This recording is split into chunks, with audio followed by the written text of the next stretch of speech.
And now, the moment you've all been waiting for. You're tuned in to Tapped Out.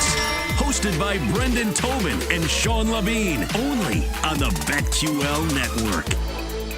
Well, if you like combat sports and you like making a little money, you've come to the right place. It's Tapped Out.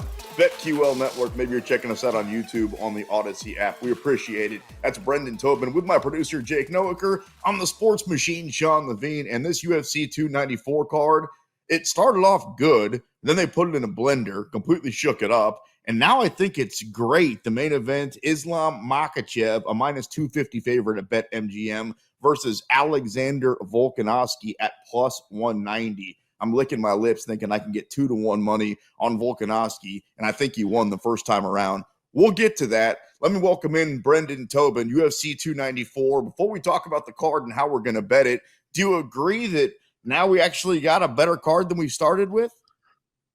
Oh, yeah, not even close. I mean, you're talking about, two guys in Khamzat Chimaev and Islam Makhachev who are, two of the bright young stars getting the chance to go up instead of, Charles Oliveira is a former champ, but he's going in right now against the guy who's maybe regarded as the best pound-for-pound fighter, gave him his best fight of his career. So that's just a better challenge because, you and I got into this with the Oliveira fight. Like, I know you had belief in Oliveira, and I'm not saying you're wrong or right, but, it's hard to sell a rematch when a guy got dealt with that easily when you're just going on, hey, look at his resume. This is you could actually show, hey, this is a classic. We throw this up on UFC YouTube. You guys go watch the fight, see how close it was. It was controversial. It almost is a little bit criminal. It doesn't have the buildup that it probably deserves, but it's for sure a better fight. And then with Khamzat, yeah, the Paulo Costa fight would have been a great test for him because you just want to know what he is at welterweight. So there's still going to be there's still some questions about that because he's not taking on a true welterweight. But if you want to go resume for resume, I mean, there's not many guys in the promotion that have Kamaru Usman's resume. And so for him to do this on short notice, and also just for the guys of those stature, for Volkanovski and Usman to do this on 12 days notice, 11 days notice, is just so incredible. It just speaks to, the heart of those guys, how great they are, and that they're always looking for tough challenges. So I'm super excited for this, Sean. This is awesome and way better than what we had last week. You're right. Ballsy is the word that comes to mind because it's easy to say, oh, well, there's nothing to lose. Yeah, there is. If Alexander Volkanovski goes out there and loses back-to-back fights to Islam, he's probably not going to get another shot like he said. So you can call it a must-win. You can say that it messes with his resume or whatever. Same thing with Usman coming off of back-to-back losses. At some point, you got to win if you think you're going to get a chance to fight for a championship belt again. How much do you think the odds? Because I'm looking at him right now. Volkanovski plus 190. He's an underdog against Islam. Usman's an underdog also against Khamzat Chimaev, which is a big surprise to me. I would have thought that fight was just a classic pick'em. Right now, at BetMGM, you can get Usman at plus 225. How much do you think both those guys are underdogs just because they took the fights on short notice? Like, if we got full camps, we'd be looking at completely different odds, right? It's interesting. The Volkanovski fight, I think, is pretty fair on just short notice because the last fight was close.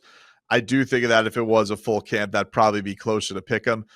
The Kamaru Usman, there's been a lot of movement with the money going on Chimaev because those odds were not that lopsided last week when this was first announced. So it was almost there's a lot of. I saw Usman was he was an underdog, but barely, and now he's like a huge dog.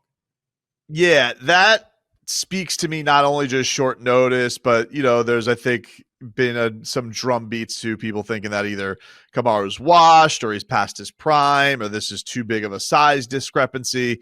Or so I think there's a lot of dude. Or there's a lot of people who believe in Khamzat. Totally fair. So I think that there's a lot more factors in the Usman line moving the way that it has towards him as a dog than there is with Volkanovski, which I would say, is probably just the short notice. Otherwise, it would be a closer line. All right, let's talk about some of these other fights, and then we'll spend a nice little spotlight on those two main ones because they're just too good not to. Magomed Ankalaev, minus 350 favorite against Johnny Walker on this card at plus 275. That's a nice little setup before we get the co-main and the main event. I love watching Johnny Walker fight. I love making money on that guy, and I'm a little bit surprised that he's coming off close to a 3-1 underdog right now at BetMGM. Now, I get it. Magomed Ankalaev is an absolute monster, but here's the thing about Johnny Walker. When he's good, he's incredible. We've seen 30-second knockouts. We've seen highlight finishes. We've seen decision finishes where he just guts it out. Johnny Walker can be great. He can also be terrible. It's called gambling. I think I'm going to put money on him again. What say you?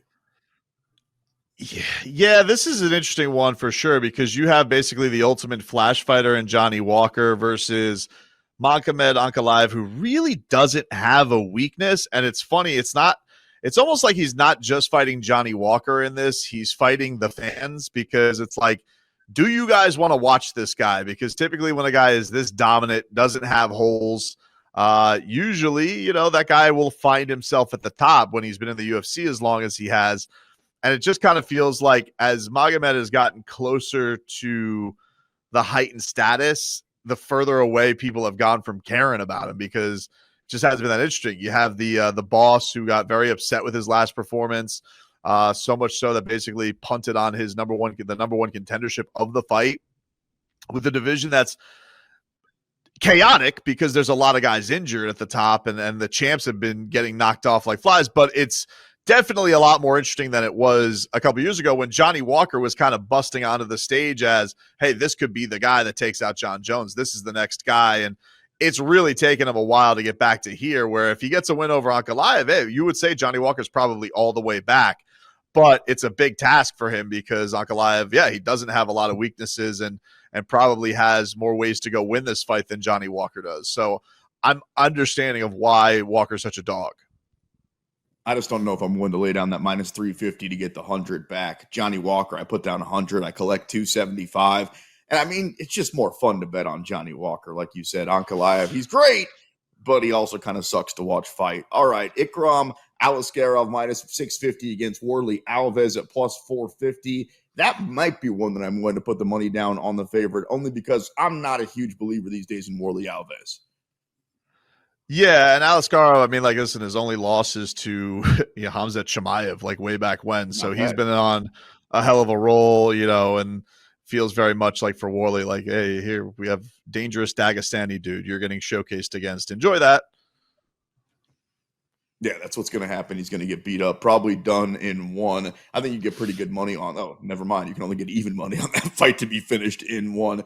This is a lot of vowels on this fight. This is a Scrabble spectacular, right? The triple word score. We've got an Aliskerov, we've got an Ankalaev, we've got a Makhachev, we've got a Chimaev, a Volkanovski, and let me raise you a Muhammad Makayev minus 450, a favorite against Tim Elliott plus 340. Lots of big favorites and big underdogs on this card. Can I talk you into a plus 340 on Tim Elliott? No, I mean, I can't get with you on that one. I mean, Makayev's been a beast, and Tim Elliott's certainly been around and has the experience on it. But I mean, I think Muhammad's going to get this one done, dude. All right, let's work our way back up to the co-main and the main event and spend a few minutes on these. Khamzat Chimaev at BetMGM right now, minus 275. Kamaru Usman steps in on short notice, less than 2 weeks, for the eraser Paulo Costa. So, do you have more questions coming up on Saturday night about Chimaev and what he's going to look like, or Usman, what he's going to look like? Man, that's a good question. I have more questions about Chimaev just because I feel like in general there's a lot more mystery surrounding him. I am not this guy who buys into Kamaru's falling off a cliff. I mean, he had a terrible ending to his first fight with Leon Edwards, and Leon Edwards got the best of him one time around. But Leon Edwards, I think, is really good. I don't think that he's fallen off a cliff. With Chimaev, it's just a question of like, all right, how does it just feels like there's been a lot of turmoil ever since he rose to superstardom, right? Like he gets off Fight Island, and then it's like, all right, let's see what fight he's going to be in. Oh, maybe he's going to retire because he has bad COVID. Then he has the fight with Gilbert Burns. All right, he's back. His stock is high. He got through some adversity. then like he just gives middle fingers to the scale and he beats a Kevin Holland who's tailor-made for him. This is a completely different opponent. Now he's going to a new weight class. We thought that he was going to take on a real middleweight. No, he's going to take on one of the welterweight goats. So what does that mean for this matchup strength-wise? How is Usman going to look at middleweight? I just feel like there's a lot more mystery surrounding Khamzat. Whereas with Usman, I think the only question is, hey, yes, he's going up in weight class. He's obviously got the better pedigree. What does a Kamaru Usman, how do his talents translate up a weight class? I think that he's going to be okay. It's not like he's never been in an octagon with middleweights before. I'm sure he's trained with a bunch. And also, as an aside, like he wasn't in Denver when he took the call. He was in South Florida with Gilbert Burns, who probably had more success against Khamzat than anybody else. So there's a good resource there as far as what is this going to be like. Even if it is not a full camp, you can get some good intel. It's a great point. The thing I hold against him the most, not even missing weight, is not fighting Nate Diaz. Like, I just wanted to see that fight. So I'm a little bit pissed off that I didn't get that on my television set. I think the dust settles, though, for everything that you just said. Like, I think after this fight, if Usman wins, then he goes back to being the respected top 2 or 3 ever at his weight class. I think it's fair to say. And I think that if Khamzat wins, then everything was validated for the last couple of years when he was built up. Like, I think the winner of this has everything to gain, and the loser's kind of in a weird spot. I think that Kamaru's certainly going to be in a weird spot because, you know, he's got the 2 losses to Leon. If Colby ends up beating Leon, then obviously that opens things back up, and I think he'll be okay. You could go back to that rivalry. Then he would have 2 wins over the champions, and it's a great rivalry. But as it stands, yes, he's in a weird spot. With Khamzat, if Khamzat loses to Kamaru Usman, he's, I think, in the worst spot because where does he go then? You basically just lost to the former welterweight champion on your maiden voyage in this weight class. So I think that there's a lot more pressure for me. I think there's a lot more pressure on Khamzat in this fight than there is Usman. Plus, Usman's doing this on short notice. I think that he's got to get some brownie points for that against a guy that he's been wanting to fight either at his old weight class or called for it at one point at middleweight. So I think that that Usman has less pressure on this one than Khamzat does. We'll break down the card from every angle with our friend Marcel Dorff. Big Marcel coming up a little bit later on in the show. We'll also give you some news and notes coming up here in a little while. And then before we get out of here, our best method to the madness, that is how we're going to bet these fights. We'll make some money together right here on Tapped Out.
We're back with more Tapped Out with Brendan Tobin and Sean Levine on the BetQL Network. Tapped Out rolling along on your radio or YouTube or the Odyssey app. However you got us, we appreciate it. Brendan Tobin, me, Sports Machine, Sean Levine, and we welcome in friend of the show. He is Big Marcel Dorff. You can follow him on X at Big Marcel 24. So we were talking a little bit off air about UFC 294, Marcel, and it was supposed to be a really good card, right? We were going to see Islam versus Oliveira, part 2. We were going to see Khamzat Chimaev versus Paulo Costa. And now we got Islam versus Oliveira. We got Khamzat versus Usman. Do you think we got did this work out in our favor as fans? I think it's a better card. Yeah, by the way, thanks for having me on again. Always fun with you guys. Yeah, I mean, I love this card, man. I think the only thing that you have to take mention is that both guys stepping in on pretty much late notice, only like 9 days preparation. So that's maybe a thing, but I like the matchups better as well. It's like for Islam, the most difficult fight probably is Volk. So that's a fun one, And with Kamaru Usman's wrestling against Chimaev, yeah, it's definitely something more intriguing to me than it would have been with Costa Chimaev, at least in my opinion. I know a lot of people differ on that, but yeah, I agree with you. I think it's a more fun card now. How much do you think Islam has to look at this, Marcel, and just be like, crap, the entire plan has to change because it's a guy who was within minutes of maybe beating me versus a guy that I diced through? Like, how much more does his attention have to pick up for this matchup? Yeah, definitely, man. I mean, it's a whole different opponent, of course. You see what Volkanovski could do last time. The thing is, man, there are so many things that come and play, man. Now, last time, and that's what Islam say. He's like, I had a bad weight cut and all the thing. I had to go to Perth. It was difficult for me. I gassed out. He won. Now it's more. It's not at home. It's not Russia. It's not. It's not in Russia, but it's still kind of a home turf. The fans will be on his side. It's his part of the world, pretty much. Volk has the short notice thing right now, so it's everything to take and mention. But I still feel like, I think Volk is a very difficult opponent, but he's a very difficult opponent for anybody in the UFC. You know what I mean? So, yeah, I definitely think that's more difficult, but I feel like Islam is well trained, so we'll see a good fight. I'm pretty sure. The only thing that I keep in mention is that it's a short notice fight for Volk, and I still think it's really cool that he took the fight. Definitely for the fans, to watch this fight. But in my opinion, that fight would always be there. That fight would have been there next year as well. I think for Volk, he thinks differently. He's like, well, if Islam fights Charles, and after he beats Charles, he maybe goes to welterweight, and then I have nothing, But yeah, I mean, I still think that fight would have been there. And now it's like Volk pretty much has to win this fight. Otherwise, he's pretty much done for now at lightweight. You know what I mean? As long as Islam is champion, he probably not gets a third chance. Yeah, maybe he gets down the line, but not for now, So it's a tricky fight for him. It can be like amazing, crazy. He become double champ, you know what I mean? But it also can be like you're now stuck at featherweight pretty much. So we'll see how it goes. The first time they fought, Volkanovski was a huge underdog, and both BT and myself unloaded the bank account. We were like, what? 4-1, 5-1? That's too good to be true. I'm going to do it again. Right now at BetMGM, Volkanovski's like a 2-1 underdog. Who you betting your money on Saturday night? And are you surprised that Volkanovski's a 2-1 underdog only because we saw this fight happen, and both BT and I think that Volk won the first time around? Okay, yeah.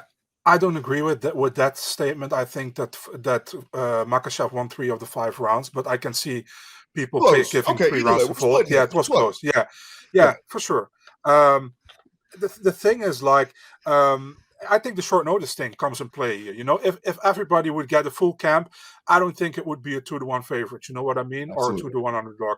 I mean, that's pretty much it, I think. And it would have been more of a pick 'em, I would say, if it was a full camp. Maybe Absolutely. people would even go more to the Volkanovski side because of that. They saw that 5th round, because he was still on, right. And Makhachev was kind of gassing. So it's, I understand the line, but the thing is, like, it's a tricky one, because we know Volk always comes prepared, but this is extreme one. This is extreme one with 10 days preparation, comes back from a hand injury, Dude, if he pulls this off, he's a sorry, I don't know if I can say that. If he's an effing legend, Absolutely.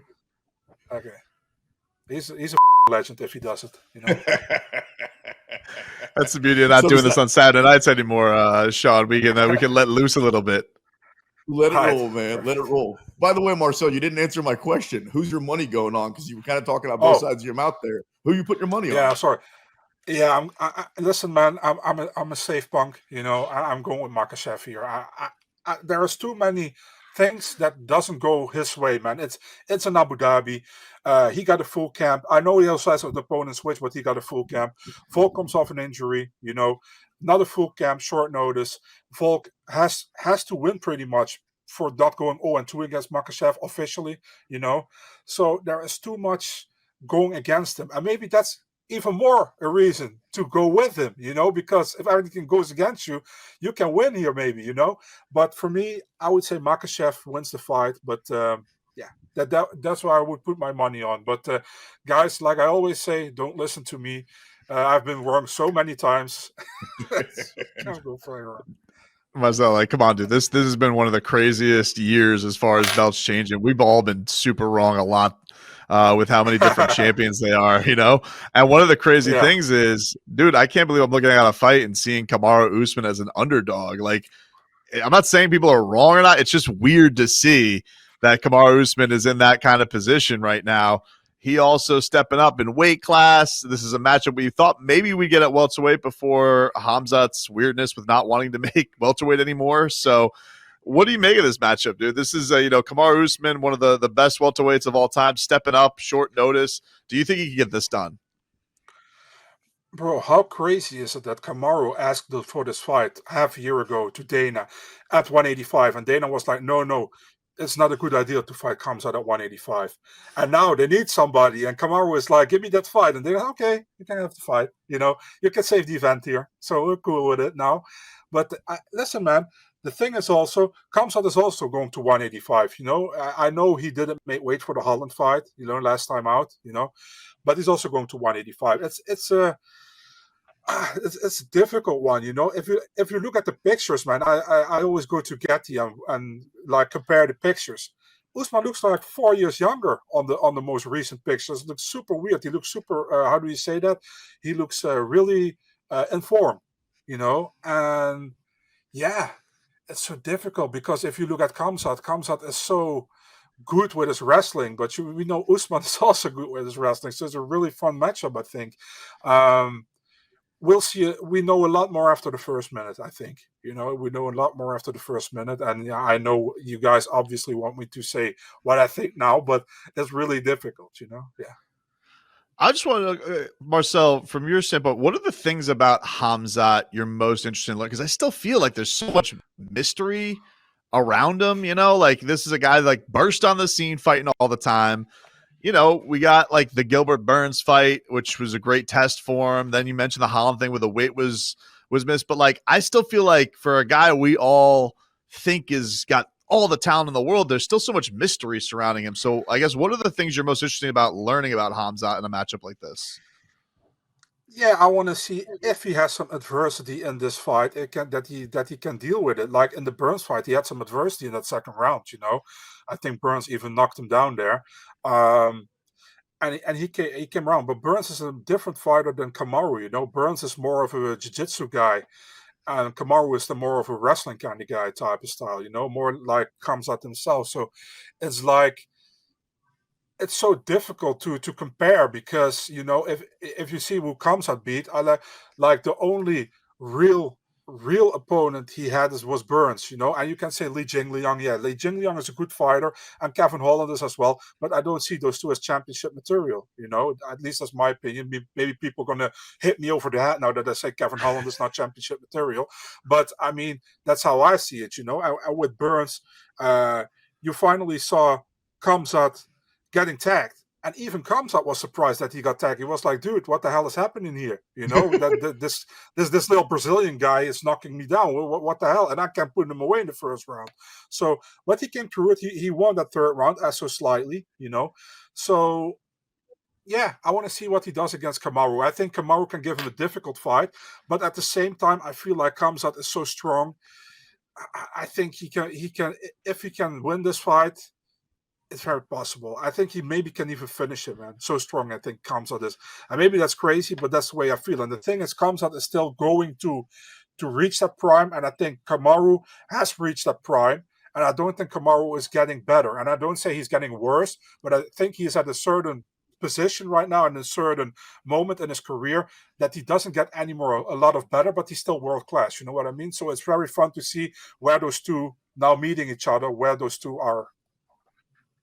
I agree. He's at a plateau right now. I don't think he's going up or down with Usman, but I think this is a great test for him coming up on Saturday night against Khamzat Chimaev. We got a couple of minutes left with Marcel Dorf at Big Marcel 24 if you want to follow him on X, one of our favorite guests here on Tapped Out. Do you think whoever ends up winning this fight, the next fight for that guy is for the belt?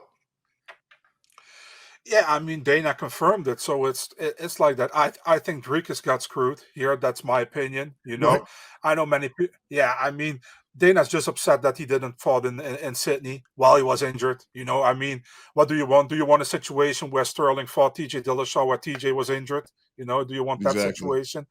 Yeah, I mean, it's also for that guy. It's a huge opportunity to fight for a title, and you don't want to fight injured with it for a title. You know, so I understand from the UFC's point of view, they absolutely want Khamzat as a champion. Let's be honest, he's super popular. You know, it's like Sean O'Malley. He's also super popular. You know, they love these kind of champions who are super popular, easy to sell. You know, so they want Khamzat as a champion, and Kamaru is a former welterweight champion, is, in my opinion, the second best welterweight champion of all time if it comes to credentials, what he made so far in the UFC, you know, and to get him to middleweight and fight for a title there. And it is fun as well because he already fought Sean Strickland years ago at welterweight, so we will get his rematch there if he wins against Khamzat. So there's a lot of options for the UFC, and we would have thought, man, after if you go 1 year back, we would have thought that the UFC had so many options at middleweight. You know, it was pretty much Israel, Alex, and Robert was hoping to get a third shot at Israel. You know, so yeah. Very interesting times right now for the UFC. You mentioned the champions with Sean Strickland and Sean O'Malley. If they get Khamzat as a champion, I don't think anybody really thought that could have happened. BT, why don't you get one more and then we'll get out of here. Just wanted to get your thoughts before we get you out of here, Marcel. Ankalaev versus Johnny Walker, Flash versus, you know, basically a guy who is, you know, meat and potatoes. Who do you like this matchup? Man, I always get on my own podcast and the Dutch podcast because I'm a massive Ankalaev fan, you know. And the thing with Ankalaev is that lately in the UFC, he's been in too many boring fights, you know. So many people are saying this dude is a boring guy. Before he was in those boring fights, he knocked people out. He was fun to watch, you know, but along the time that he fought the better opposition, he got in more boring fights. You know what I mean? And the thing is with Johnny Walker is a guy who either wins super flashy or lose super flashy. But on the other side, he's getting more serious, you know, and he can also win unanimous decisions now. I don't think he wins a unanimous decision against Ankalaev. If Johnny wins, he has to knock him out, I think, you know. But honestly, I think Ankalaev takes him down, probably pounds him out in the second round. That's pretty much how I see it. If Johnny does it, if he wins against Ankalaev, in my opinion, that's a huge win because, in my opinion, Ankalaev is, along with the Yiris, on the top in the division. Only the UFC doesn't like to do it because that's why he gets screwed and gets Walker right now. Because if he beats Walker, he still hasn't got a title shot. Believe me, man. They are letting Yuri fight Alex, and probably when Jamal comes back, Jamal fights these two. You know, so Ankalaev is pretty much getting screwed by the UFC. So, but I like the guy a lot, but I understand that a lot of people are like, who saw his last 3-4 fights, are like, dude, I have to watch this guy again. You know, but I think he's super good. So, yeah. Boys, we're going to get a lot of questions answered coming up on Saturday night, right? Like, I have my questions now about Islam because I thought Volk won the first time around. You mentioned Johnny Walker. We're always wondering how good he really is because when he's good, he's great. But also we've seen him get knocked out in some real crazy fashions. And then you talk about, you know, Khamzat Chimaev, how is he the monster that we think he is? Is Kamaru Usman still at his prime? Marcel, we got to get you back on, man, because that went way too fast. Marcel Dorf at Big Marcel 24 joining us on Tapped Out. Take care, man. Have fun. Enjoy the fights. Thanks so much, guys. Same to you, and always fun to come on here. And whenever you want me back, let me know. Thank you, guys.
We're back with more Tapped Out with Brendan Tobin and Sean Levine on the BetQL Network.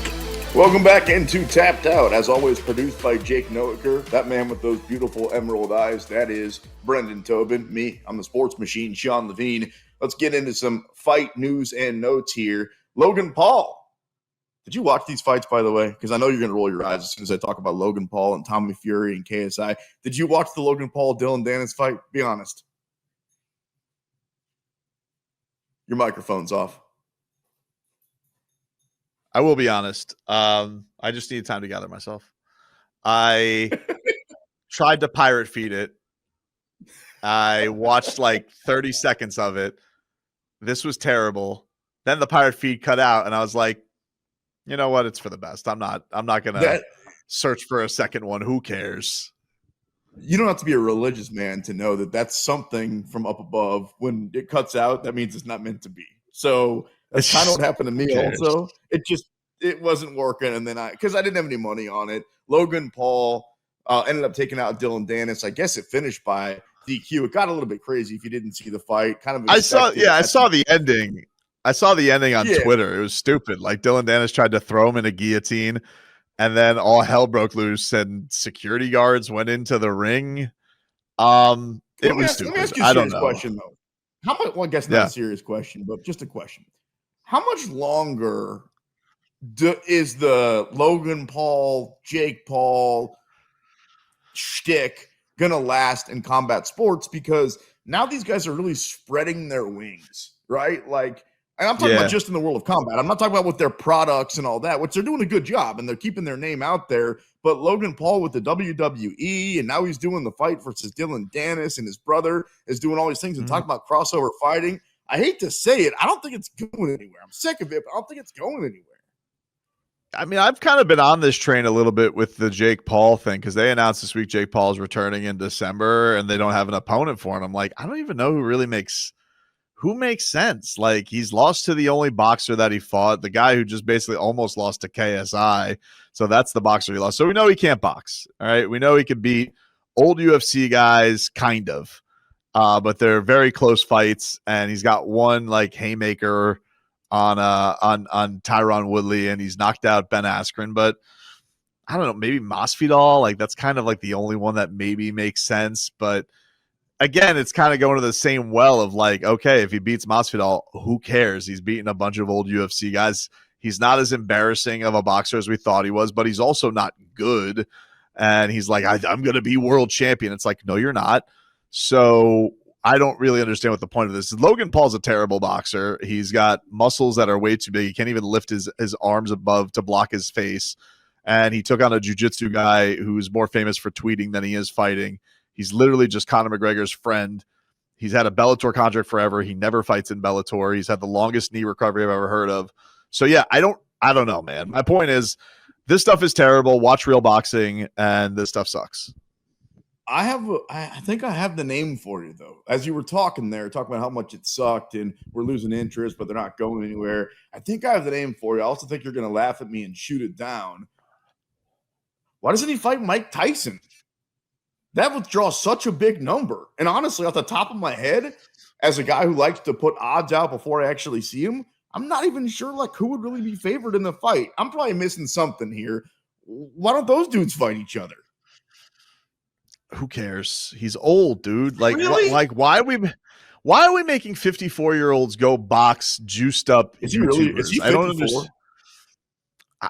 Maybe more than that. I'm not sure, but the point I'll he's forget that. old. He's Eminem just old. turned 50.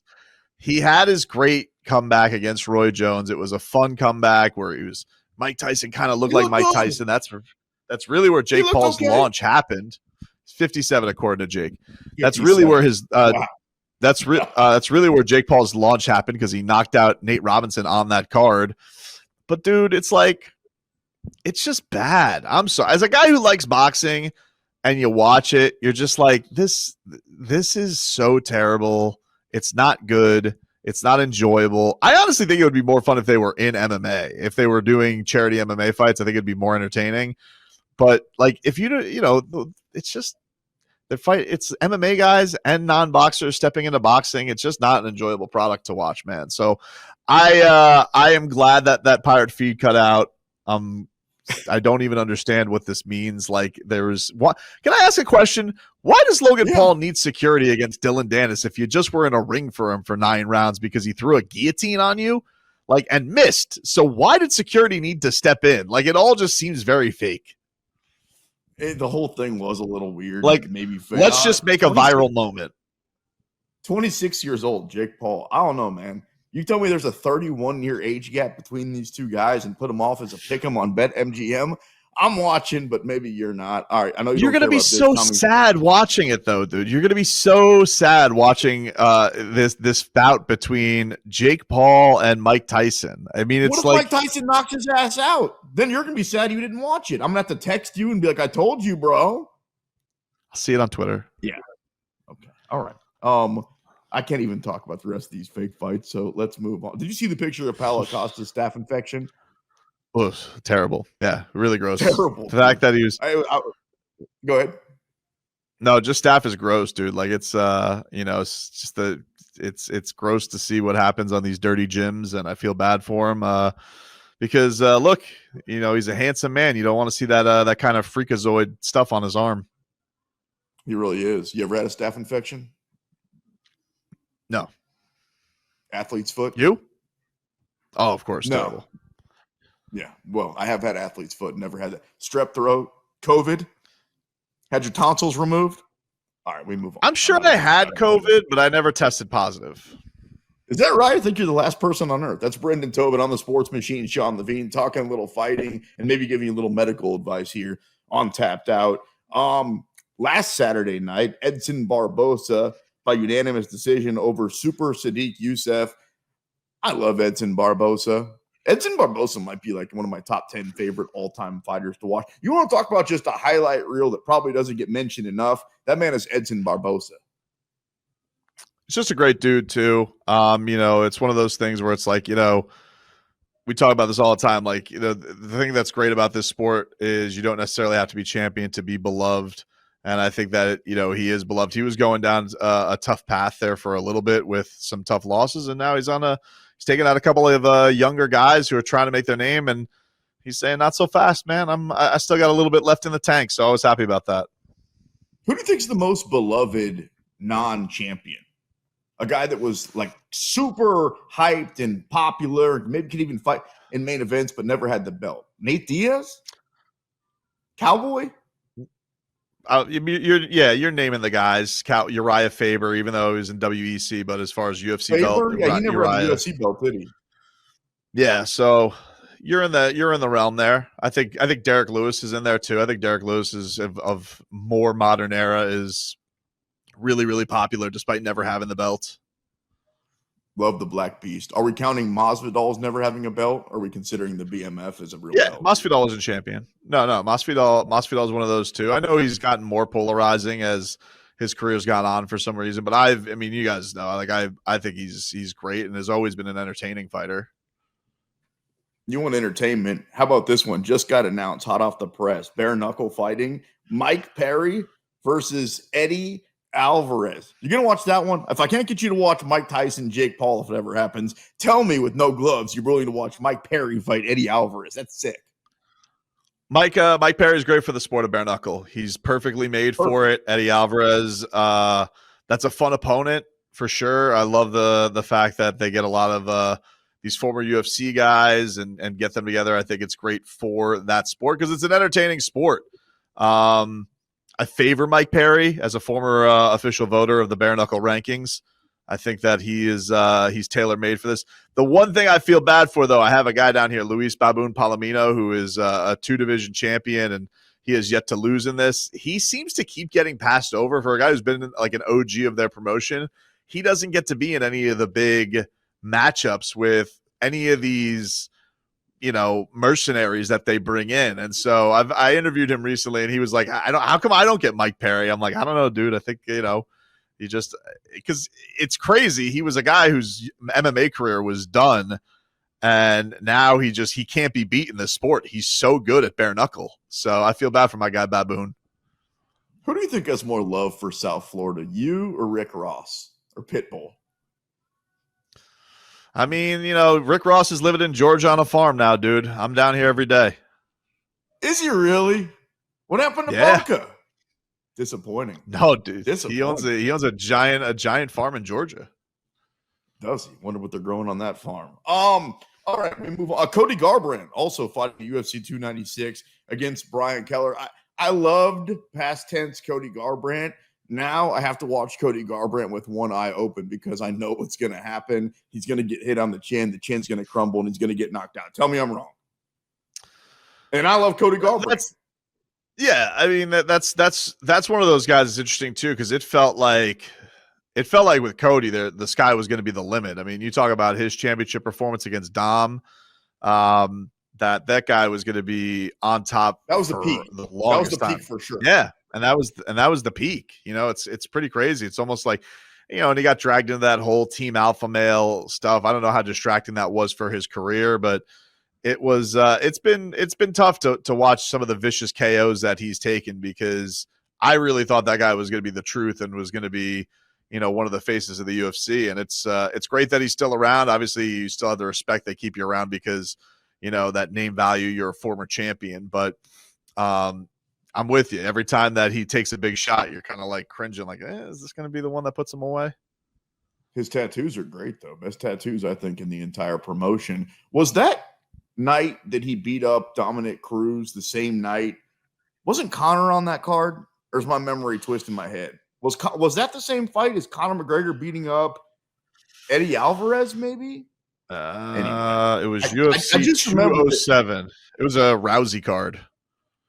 Okay, I knew that there was another huge name on that card. I remember something happened. I remember being at the bar and leaving there thinking, damn, that was a good card. It was Rousey's return against Amanda Nunes. She obviously got killed in 48 seconds. But that's what you're thinking of. That's the one. And so are you. That's Brendan Tobin. I'm the sports machine, Sean Levine. Coming up next, we wrap things up and we give out our official bets. Let's make some money. UFC 294, the card has been completely turned around, but there's one fight that I feel so strong about. Guaranteed winners coming up next. Keep it right here on Tapped Out.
We're back with more Tapped Out with Brendan Tobin and Sean Levine on the BetQL Network.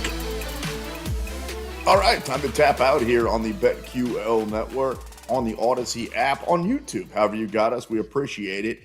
Time to make some money. Our official predictions, the method of the madness for UFC 294 on Saturday night. One fight, boys, that we haven't spent any time on. Trevor Peek, who's one of the most exciting fighters in the promotion, minus 155 against Muhammad Yahya at plus 125. Let's start with you, producer Jake. You got to be a Trevor Peek guy, right? Oh, dude, the way he throws the hammer fist while he's standing. Yeah, I love Trevor Peek. So He's sick. getting that knockout 100%.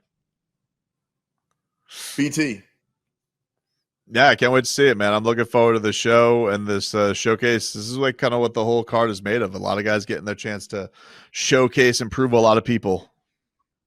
And a lot of knockouts, and you're going to be surprised because I'm going to give you like a lot of knockouts coming up when I give you my official predictions a little bit later on. I'm with you, Jake. I think Peek ends up knocking him out. Give it to me in the second round. All right, let's talk about the best fights on the card. Magomed Ankalaev, a huge favorite, minus 350 against Johnny Walker. BT, Johnny Walker is just such a tough guy, both not to bet on and to bet on, right? He does the walkout. He starts shaking those hips. He wins the fight. He does the worm. He cracks a joke. He's just a fun dude. But then again, when he gets knocked out, it is unbelievably highlight worthy. You know what I mean? Like Johnny Walker's been bent up like a pretzel 2 or 3 different times where I had to go home and be like, did I see that right?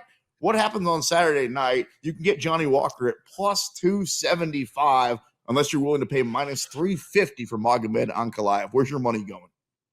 I'm not willing to pay the minus 350, but I like him by decision, which is like 2-1 in most places for Magomed Ankalaev. I think that's the safe bet. It's the boring bet. I understand.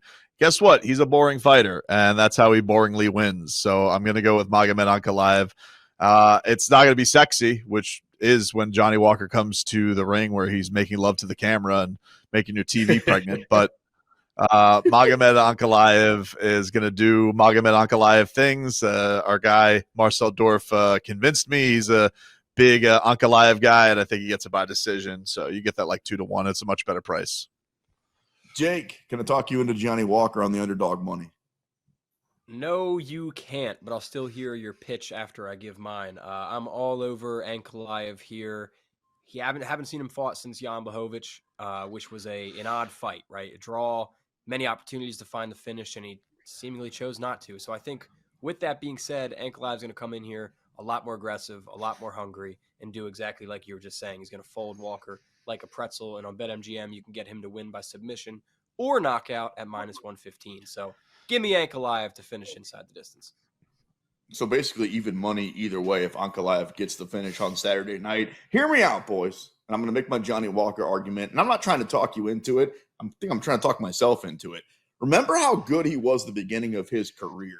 Now you could say, yeah, he was fighting guys like Misha Shirkinov and Khalil Roundtree, whatever.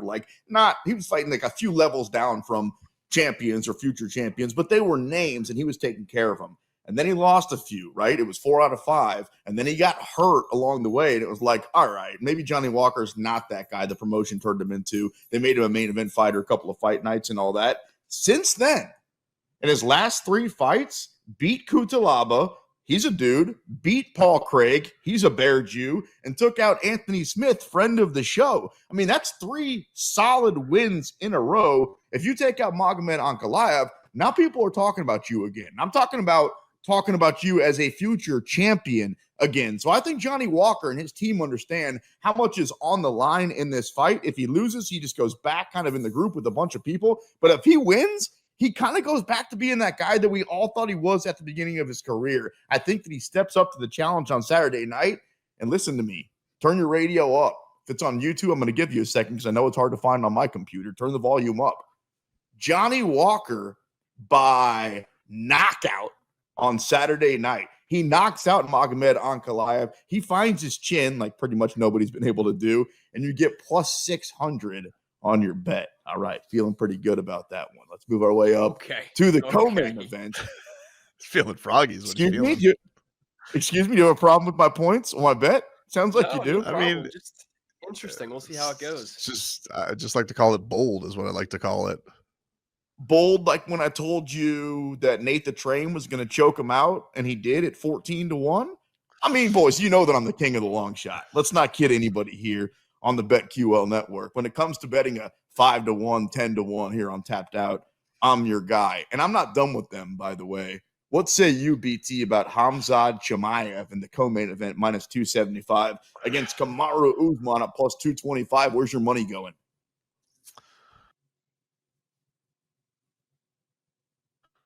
I've ever seen fight. I'm not ready to be in a spot where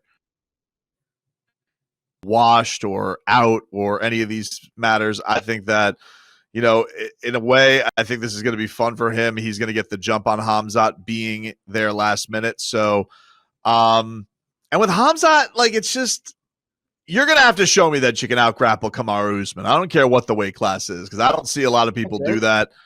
And so I am going to rock with the Nigerian Nightmare. I'm going to take him by decision. 3-round fight. Hasn't been in a 3-round fight since 2018. So I think that this guy has shown he's got gas tank for days and can handle that. And, you know, is shown when he's in, when he can, you know, be in a spot where it has to be on the feet. He's more than capable. So I like Usman in this one, man. I think that this is going to be a great performance from him. And I think him versus Sean Strickland is going to be a fun matchup, because we get to have another one of his championship fights of an opponent he beat long ago. The reputation of both these guys is going to change severely after this fight on Saturday night. If Usman wins, everybody's going to go, yeah, he's still that guy. I'm sorry I ever thought that he wasn't. And if Khamzat wins, it's going to be like, oh, crap, he really is that guy everybody was talking about. Jake, who's it going to be? My position has not changed since last week. I still think Khamzat's going to come in here and finish Usman. BetMGM, same way you can get Ankalaev, you can get Khamzat Chimaev inside the distance, minus 115. That's my play. I don't know. Marcel really said it best. I don't think Usman's washed. I don't think he's getting worse. I just don't think he's getting better. And with someone as hungry as Khamzat, the Wolf, you need to be getting better. It's going to be new generation, old generation. I think we're going to see 3 in a row or 3 losses in a row for Usman. He's obviously not that hungry. He's obviously not that hungry because he didn't want to go down to welterweight. I mean, he obviously wanted to not skip a lot of meals. Well, he does have some issues when it comes to weight. One or the other, depending on how you look at it. Look, I think that Usman has a lot to prove coming off of back-to-back losses. I think that Khamzat is a guy that went from being super popular and super active to a guy that we have a lot of questions about. And after Saturday night, we're going to know one way or the other about the winner. The loser, there's going to be tons of questions, but the winner, I think it's pretty clear, is on a quick path to fighting once again for a championship. You know who that man's going to be? Pause for effect. Kamaru Usman. And you know how he's going to beat him? He's going to knock his ass out. I think these boys go at it. I think these boys, and remember, that fight with Gilbert Burns, nobody expected either Gilbert to look that bad, to look that good, or Khamzat to look, I don't want to say bad, he didn't look bad, human, I think is the best way to put it, for a guy that we consider a wolf, a monster. He looked beatable that night. I think that Usman does a lot of the same things to him. BT pointed out that those guys train together a lot, obviously. And in the case of Usman and Gilbert Burns, maybe he gets a tip or two, and I think he goes out there, he finds his chin. I think it takes him a couple of rounds, 1-1 going into the third, and with a couple of minutes left, Kamaru Usman, the same hand that found Colby's jaw, finds Khamzat Chimaev and knocks him out. And I think that everybody goes, yep, Kamaru Usman is back, and he's still that guy. All right, let's spend the last few minutes of the show talking about the main event. We were supposed to get Alexander Volkanovski and Charles Oliveira part 2, and I kept beating the drum for Charles Oliveira, and BT kept beating me up. And now I think we've actually got a better fight. Islam Makhachev versus Alexander Volkanovski. BT, the first time around, I was just looking at this. The fight went on. Volk was a more than a 4-1 underdog, and you and me and a lot of other people, we just bet the odds, right? We just went, that's too good to be true. Volkanovski might be the best fighter on planet Earth. And if you're going to give me 4-1 odds, I'll take them. We saw the fight. It went 5, ultimately 3-2 in favor of Islam. How do you think this one goes down? Where's your money going in the main event? Oh man, it's a tough one to pick, man, because I mean it was a super close fight. As much as I do think Volk won. I do think it was a very, very close. I have a problem that does think Of that course. Islam won that fight. Very, very tough matchup.